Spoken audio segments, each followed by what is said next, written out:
Hello students, a very good morning. कैसे हैं आप सब बेटा?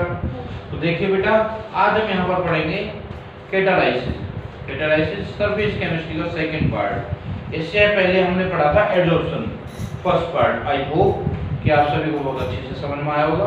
Now let's come to the point, catalysis. Catalysis बेटा, आप सभी ने कैटालिस्ट तो सुना ही होगा। कैटालिस्ट क्या है? कैटालिस्ट वो सब्सटेंस है जो किसी भी रिएक्शन की स्पीड को चेंज कर सकता है, या तो उसको ज़्यादा भी कर सकता है या कम भी करता है। मैक्सिमम हम ज़्यादातर सभी बच्चों को हम भी पढ़ाते हैं या पढ़ते भी हैं, तो क्या पढ़ते हैं कि ये रेट ऑफ रिएक्शन को इंक्रीज करता है। ठीक है बेटा? तो देखिए, जबकि खुद ये उस रिएक्शन में इन्वॉल्व नहीं होता है। ठीक है बेटा? तो सबसे पहले हम जानेंगे कैटालिस्ट।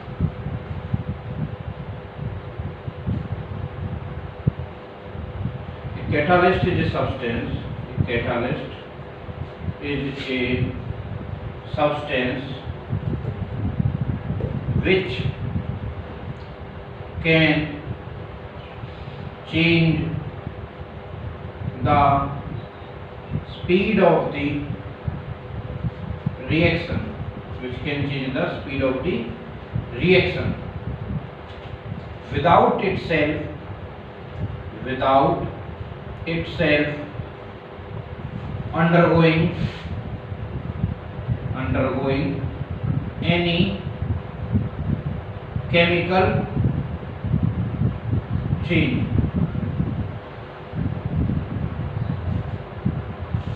कैटालिस्ट वो सब्सटेंस होता है बेटा जो क्या करता है, स्पीड को चेंज कर सकता है, किसी भी रिएक्शन की स्पीड को चेंज कर सकता है, जबकि ये खुद कोई भी केमिकल चेंज इसमें नहीं होता है। इसमें कोई भी केमिकल चेंज नहीं होता है। फॉर एग्जांपल, जैसे कि हम सल्फर डाइऑक्साइड को सल्फर ट्राइऑक्साइड में चेंज करें तो उसके लिए nitric oxide as a catalyst use होता है। देखिए,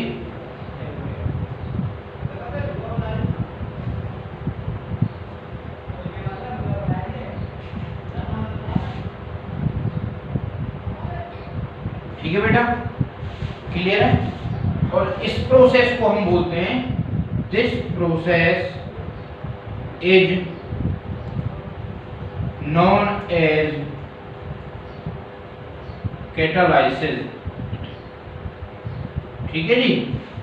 कैटालिस्ट का स्पीड को चेंज करना, रिएक्शन की स्पीड को चेंज करना क्या कहलाता है?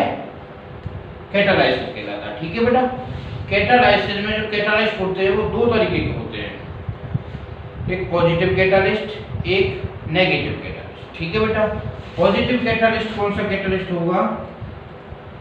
Positive catalyst,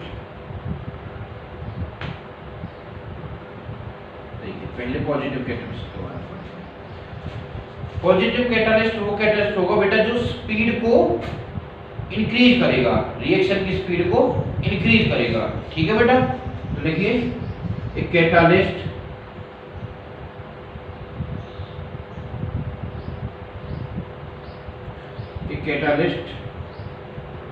which increase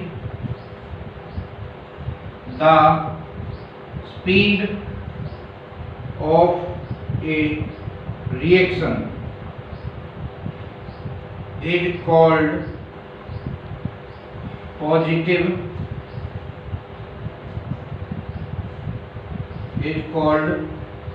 positive catalyst. उसको हम क्या बोलेंगे बेटा? Positive catalyst. ठीक है बेटा? देखिए, ग्राफ से और क्लियर अच्छे से समझ में आ जाएगा।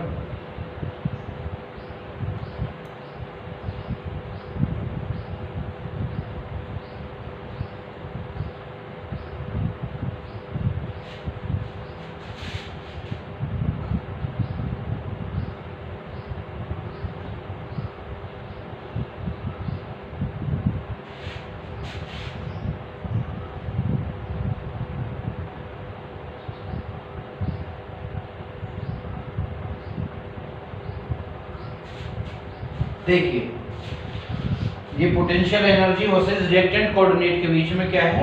एक ग्राफ है। तो यहाँ पर देखिए बेटा, ये जो है ये जो स्पीड ऑफ द रिएक्शन है ये विदाउट कैटालिस्ट है। क्या है? Without catalyst. और ये विद कैटालिस्ट है। जो ये कर्व आ रहा है ये विदाउट कैटालिस्ट है और जो डॉटेड है वो विद कैटालिस्ट है। यानी कि कैटालिस्ट के साथ क्या होता है कि कैटालिस्ट बेटा स्पीड को इंक्रीज कर देते हैं, रिएक्शन की स्पीड को इंक्रीज कर देते हैं। देखिए बेटा ये जो है ये कर्व है, जो लाइन वाला कर्व है ये विदाउट कैटालिस्ट है। यहाँ पे रिएक्टेंट है, यहाँ पे प्रोडक्ट में चेंज हो गया। क्लियर है बेटा? तो ये कौन सा हुआ? With catalyst. यानी कि कौन सा कैटालिस्ट हो जाएगा? पॉजिटिव कैटालिस्ट हो जाएगा बेटा। कौन सा कैटालिस्ट हो जाएगा? Positive catalyst. यानी कि इसने रिएक्शन की स्पीड को इंक्रीज किया है। ठीक है बेटा? अच्छा, नेक्स्ट यहीं पे हम देखेंगे इसी में नेगेटिव कैटालिस्ट।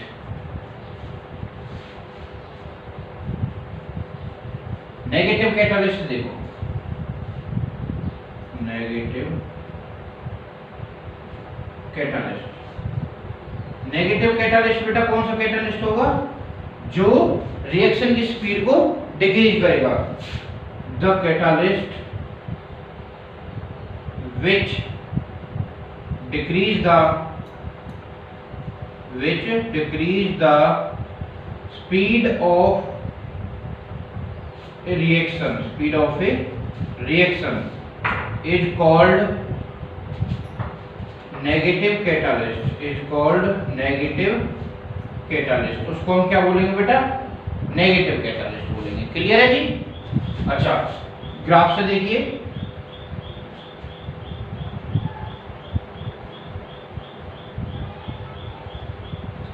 वही पोटेंशियल एनर्जी और रिएक्टेंट कोऑर्डिनेट। ठीक है बेटा? अब इसमें क्या हो जाएगा?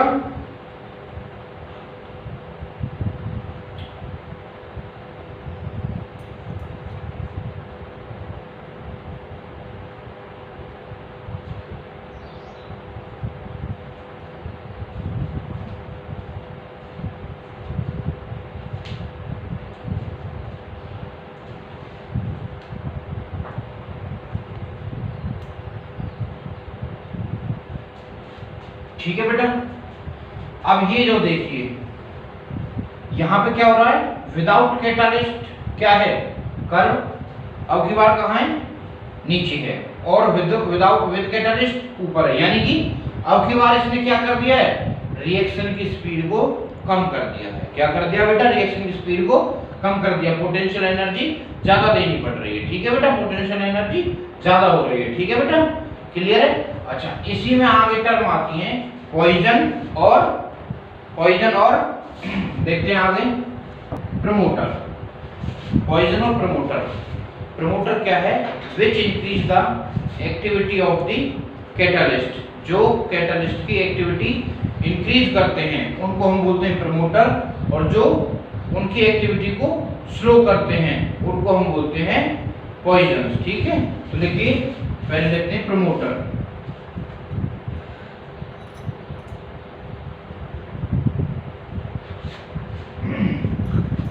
The substance which increase the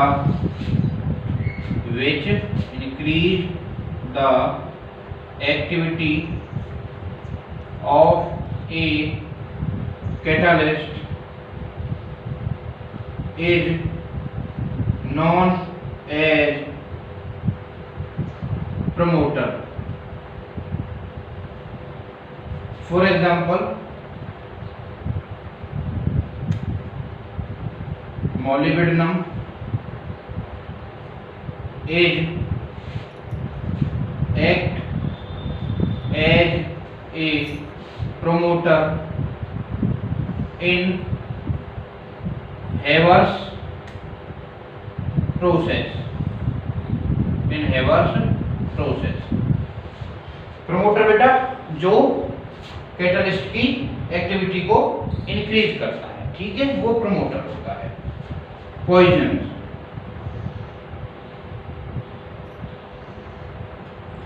the substance which decrease the activity of a catalyst is known as promoter, ठीक है बेटा, कि जो सब्सटेंस कैटलिस्ट की एक्टिविटी को डिक्रीज करता है, यानी कि वो किस तरीके से एक्टिवेट हो, यानी कि उसकी एक्टिविटी पे इफेक्ट डालता है कि वो क्या हो जाए, डिक्रीज हो जाए, उसको हम क्या बोलते हैं, पॉइजन। सॉरी बेटा, प्रमोटर नहीं, उसको हम बोलते हैं poison. For example arsenic and carbon monoxide, ठीक है बेटा, ये कुछ ऐसे होते हैं जो उसकी कैटलिस्ट की एक्टिविटी को क्या करते हैं, डिक्रीज करते हैं, ठीक है बेटा। नेक्स्ट हम पढ़ेंगे types of catalyst. Types of catalyst. बेटा दो टाइप के कैटलिस्ट होते हैं, एक होमोजेनियस और एक हेटेरोजेनियस। होमोजेनियस कैटलिस्ट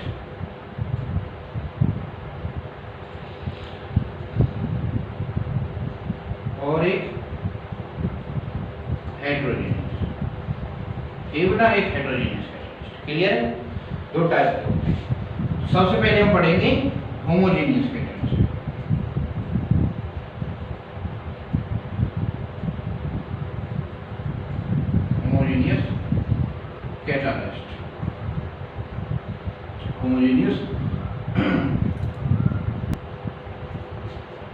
बेटा होमोजेनियस कैटलिस्ट वो कैटलिस्ट होते हैं जिनमें रिएक्टेंट और कैटलिस्ट दोनों सेम फेस में क्या होते हैं, रहते हैं। The homogeneous catalyst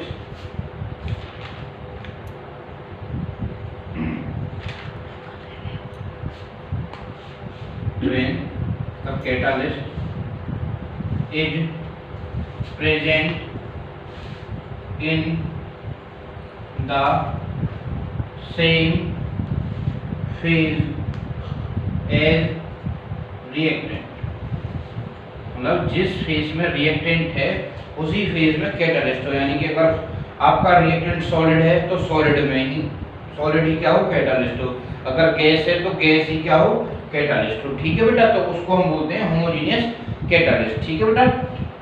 when the catalyst is present in same phase as the reactant is called homogeneous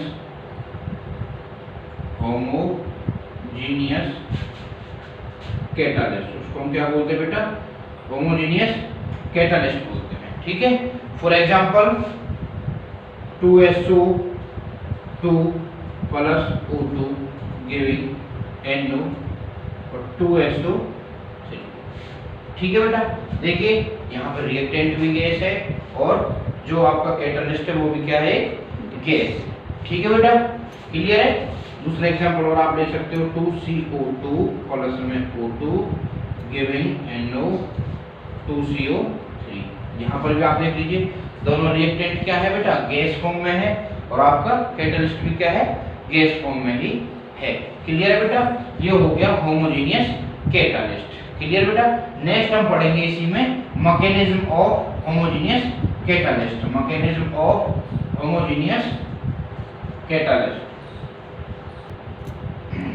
तो देखिए बेटा हम पढ़ेंगे मैकेनिज्म ऑफ होमोजेनियस कैटलिस्ट। जो होमोजेनियस कैटलिस्ट है उसकी मैकेनिज्म क्या होती है, इसको हम बेटा इंटरमीडिएट कॉम्प्लेक्स थ्योरी से बता सकते हैं। किससे बता सकते हैं, इंटरमीडिएट कॉम्प्लेक्स फॉर्मेशन थ्योरी।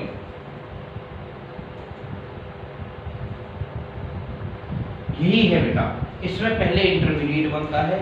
देखो क्या होता है, रिएक्टेंट होते हैं, रिएक्टेंट में से किसी एक के साथ क्या होता है, जो कैटलिस्ट है वो जुड़ जाता है, एक के साथ भी जुड़ सकता है या फिर दोनों के साथ भी जुड़ सकता है। कोशिश ज्यादातर ये होती है कि वो किसी एक के साथ जुड़ता है, ठीक है।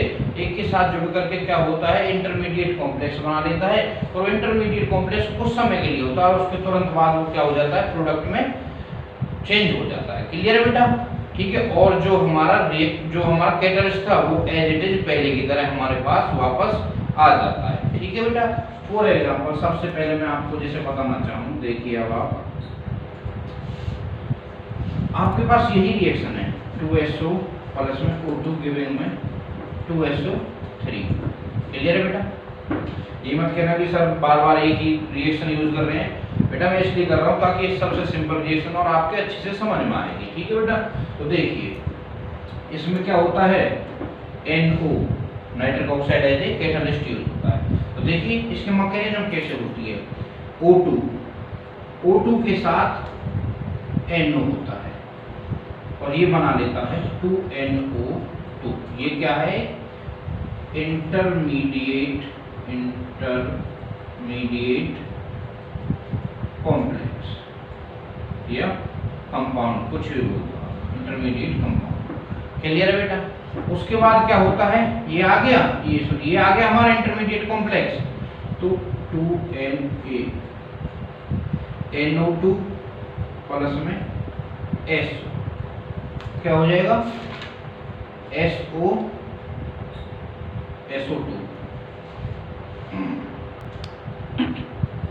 SO2 जो है इसमें से एक ऑक्सीजन आ जाएगी इनके पास, SO3 बन जाएगा प्लस में NO।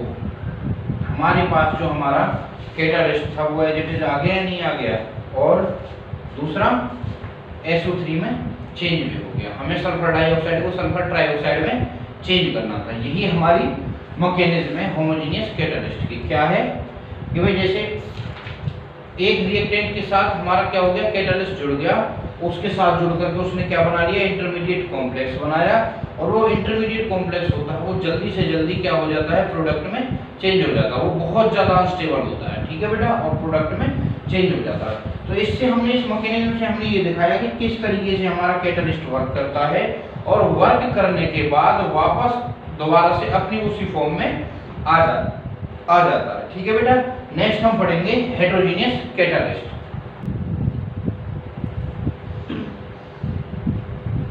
हेटेरोजेनियस कैटलिस्ट बेटा यहाँ पे देखते हैं हेटेरोजेनियस कैटलिस्ट क्या है। हेटेरोजेनियस कैटलिस्ट में कि जब हमारा रिएक्टेंट और कैटलिस्ट दोनों डिफरेंट फेज में हो, आप बेटा इसको कैटालाइसिस भी लिख सकते हो, कैटलिस्ट भी लिख सकते हो। तो आप इसको कैटालाइसिस लिख लीजिए।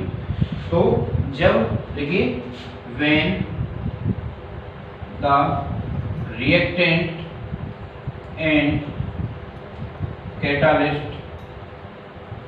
catalyst are present in different phase is called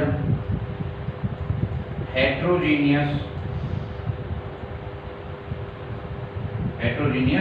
catalysis। ठीक है बेटा। जनरली इनमें क्या होता है, सॉलिड क्या होता है, कैटालिस्ट होता है, और जो रिएक्टेंट होते हैं वो हमारी गैसेज होती हैं। जनरली क्या होता है, सॉलिड एज ए कैटालिस्ट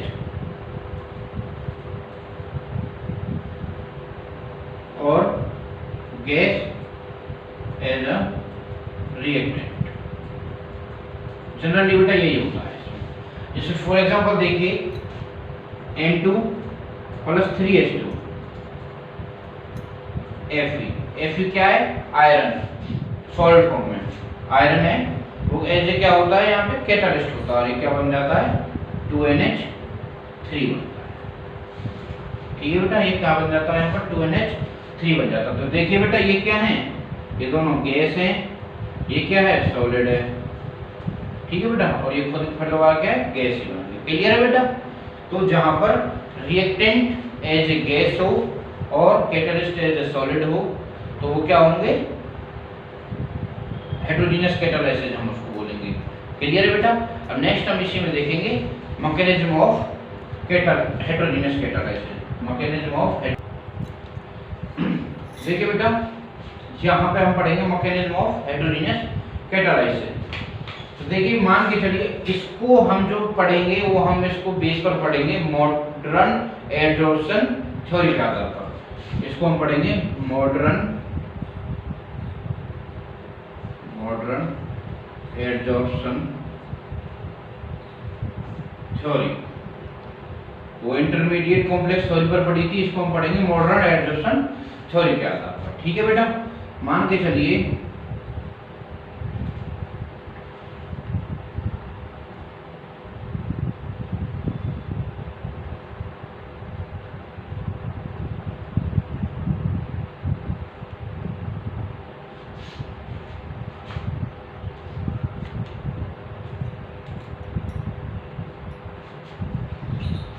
ये क्या है, हमारे पास एक कैटालिस्ट है। ये क्या है, एक कैटालिस्ट है। और ये क्या है, रिएक्टेंट। क्या है, रिएक्टेंट। क्लियर है। तो रिएक्टेंट क्या होते हैं, सबसे पहले इस पर आकर के एडजॉर्ब होते हैं by the process of diffusion. Diffusion की हेल्प से ये दोनों यहाँ पर क्या होते हैं, आकर के एडजॉर्ब हो जाते हैं, इनके एक्टिव साइट्स पर एडजॉर्ब हो जाते हैं। ठीक है बेटा, एडजॉर्ब हो जाते हैं और क्या बना लेते हैं, क्या बनाते हैं, इंटरमीडिएट कॉम्प्लेक्स बनाते हैं। इंटरमीडिएट कॉम्प्लेक्स बनाते हैं। उसके बाद क्या होता है, जब इंटरमीडिएट कॉम्प्लेक्स आपको पता ही है कि बहुत शॉर्टली टाइम के लिए बनता है और डायरेक्ट वो क्या हो जाता है, तुरंत तुरंत प्रोडक्ट में चेंज हो जाता है और जो हमारा कैटालिस्ट है वो दोबारा से किसी भी रिएक्शन को कैटालाइज करने के लिए तैयार हो जाता है। क्लियर है बेटा। तो देखिए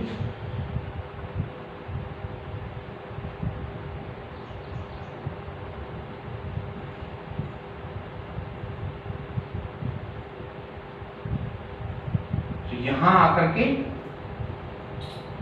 ए और डी ये दोनों यहां आकर के क्या हो जाते हैं, एडजॉर्ब हो जाते हैं। ठीक है बेटा, एडजॉर्ब हो जाते हैं। उसके बाद यहां पर क्या होता है, इंटरमीडिएट कॉम्प्लेक्स बनना स्टार्ट होता है। इंटरमीडिएट कॉम्प्लेक्स बनना स्टार्ट होता है। कैसे बनता है इंटरमीडिएट कॉम्प्लेक्स, क्या होता है बेटा, दिखा तो हम उसको यहाँ पे भी सकते थे लेकिन थोड़ा और डीपली करिए। और इन दोनों के बीच में क्या हो जाता है, बॉन्ड बन जाता है। ए और बी के बीच में क्या बन जाता है, बॉन्ड बन जाता है। और ये क्या बन गया हमारा, इंटरमीडिएट कॉम्प्लेक्स। इंटरमीडिएट कॉम्प्लेक्स में क्या है, नेक्स्ट ये क्या हो जाता है,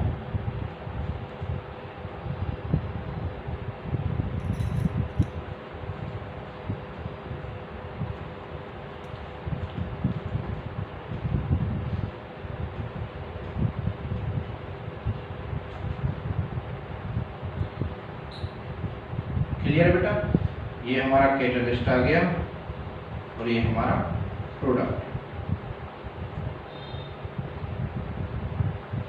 ये हमारा प्रोडक्ट। क्लियर है बेटा। ये हमारी मैकेनिज्म हो गई हेटेरोजेनियस कैटालाइसिस की। सबसे पहले आकर के क्या हुआ, एडजॉर्प्शन हुआ। उसके बाद क्या हुआ, इंटरमीडिएट कॉम्प्लेक्स बना और उसके बाद फिर दोबारा से डिसॉर्प्शन हो गया। क्या हो गया, डिसॉर्प्शन हो गया। सरफेस से उसके से डिसॉर्प्शन हो गया और क्या हो गया, प्रोडक्ट बाहर निकल आया, कैटालिस्ट फिर दोबारा से उसी फॉर्म में आ गया। क्लियर है बेटा। नेक्स्ट इसी टॉपिक में कुछ और छोटी छोटी सी डेफिनेशंस हैं, एक्टिविटी, सिलेक्टिविटी और देखते हैं बेटा। Some important features of solid catalyst. Catalysis का लास्ट टॉपिक है। तो देखिए सबसे पहले इनकी होती है एक्टिविटी। जो सॉलिड कैटालिस्ट होते हैं हेटेरोजेनियस कैटालाइसिस में, उनके कुछ इंपॉर्टेंट फीचर्स हैं। सबसे पहले एक्टिविटी। एक्टिविटी क्या होती है, एक्टिविटी वो फीचर होता है कि जिसके द्वारा वो किसी भी रिएक्शन की स्पीड को इंक्रीज कर सकता है। ठीक है बेटा, इंक्रीज कर सकता है। It means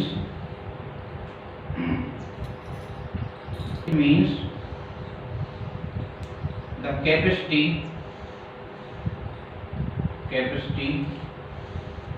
of a catalyst to increase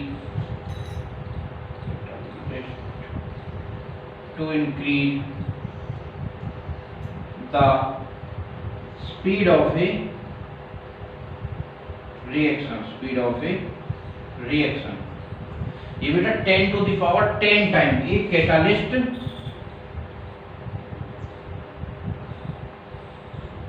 may increase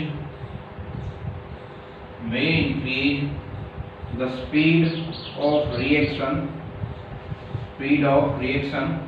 up to 10 to the power 10 times। एक कैटालिस्ट किसी भी रिएक्शन की स्पीड को 10 टू द पावर 10 टाइम क्या कर सकता है, बढ़ा सकता है। ठीक है बेटा।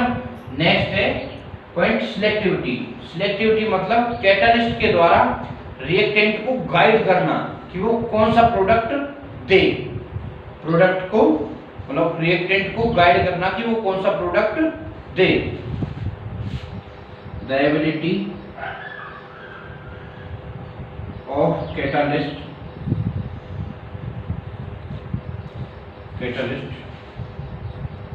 to guide the reactant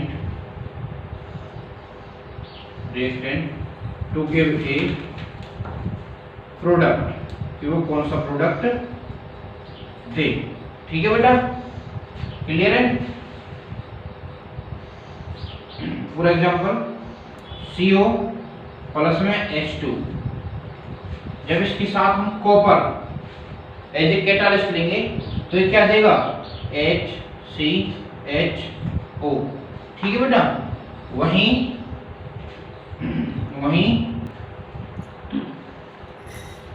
CO plus में 3H2। अब की बार हमने यहाँ पर निकल एज ए कैटालिस्ट ले लिया तो अब की बार क्या होगा, CH4 प्लस में H2। क्लियर है बेटा। तो मतलब देखिए जब हमने कॉपर एज ए कैटालिस्ट लिया था तो उसने क्या दिया था, HCHO दिया था, और अब की बार CH4 प्लस में H2 दे दिया। ठीक है, ये हो गई selectivity. Activity, selectivity and specificity. Specificity क्या होती है कि एक स्पेसिफिक सब्सटेंस किसी पर्टिकुलर रिएक्शन के लिए ही या फिर पर्टिकुलर रिएक्टेंट के लिए ही एज ए कैटालिस्ट काम करता है, अदरवाइज किसी दूसरे के लिए ये एज ए कैटालिस्ट फेल भी हो सकता है। ठीक है बेटा, उसको हम बोलते हैं स्पेसिफिसिटी। क्लियर है जी। स्पेसिफिसिटी मतलब क्या होता है कि किसी भी जो किसी सब्सटेंस है जो एज ए कैटालिस्ट काम करता है तो वो किसी पर्टिकुलर रिएक्टेंट के लिए ही एज ए कैटालिस्ट काम करेगा, जबकि दूसरे रिएक्टेंट के लिए वो एज ए कैटालिस्ट फेल भी हो सकता है। ठीक है बेटा, यहाँ पर आज हमने पढ़ा कैटालिसिस पूरा एक सेकंड टॉपिक क्लियर हो चुका है यहाँ पर। नेक्स्ट हम इस वीडियो में पढ़ेंगे एंजाइम। ओके बेटा, टिल देन कीप रिवाइज।